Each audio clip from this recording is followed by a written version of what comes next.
to just take what the game brings that night, right? So if it's a night where he scores 18 and has 10 assists and they win, he's fine.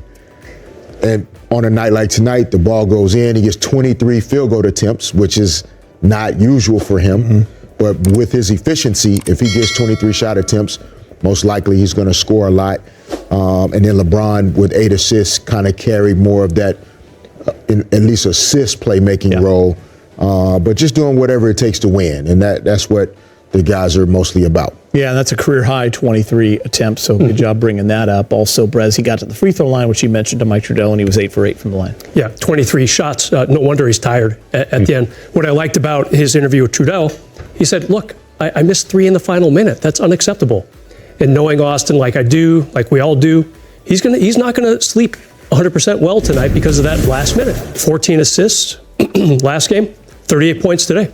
You got to like that, period, Keith. That's impressive versatility by Austin. Fish, I'll start with you on LeBron. We'll talk a little LeBron before we hear from JJ and get to the highlights. 29 points, 12 to 17. The efficiency, the high-flying dunk on the alley-oop, as Trudell talked about it. But you brought up the point, the 8 assists. A little more playmaking tonight. Yeah, and similar to the comments about Austin, I think LeBron's excellence has also been like playing chess and reading the board and anticipating which moves need to be made, which ones don't.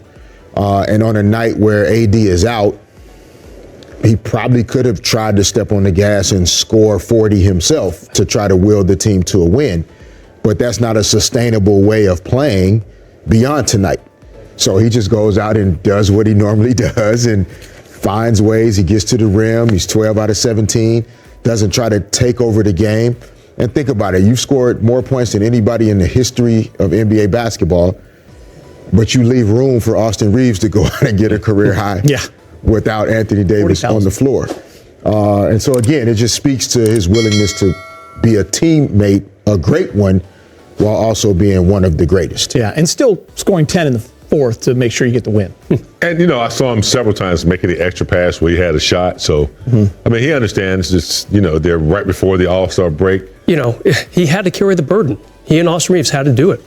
Because with no AD, someone's got to get this team across the finish line against a Brooklyn team that's not good. Brooklyn is already looking at the lottery. Guys, they're 14 games below 500 now. They should not have been in this game. It's plenty for JJ Redick to pinpoint and nitpick on the video replay, on the film session, if there is going to be one before Sunday's game.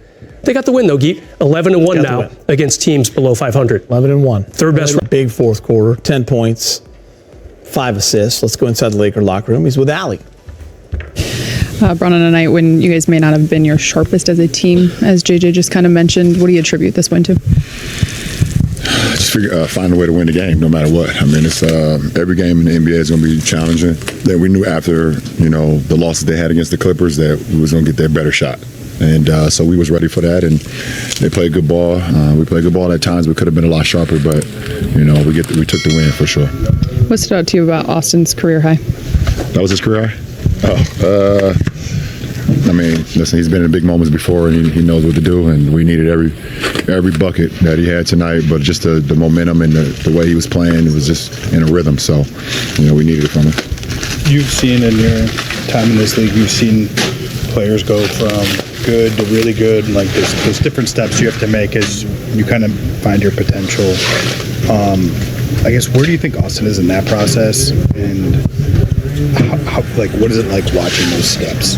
He's in his process, and he's taking the opportunity and he's running with it, literally running with it. And I love every moment that he's given the opportunity to go out and showcase his talent, with the best players in the world, and he's showing every night that he belongs. It's a beautiful thing to see.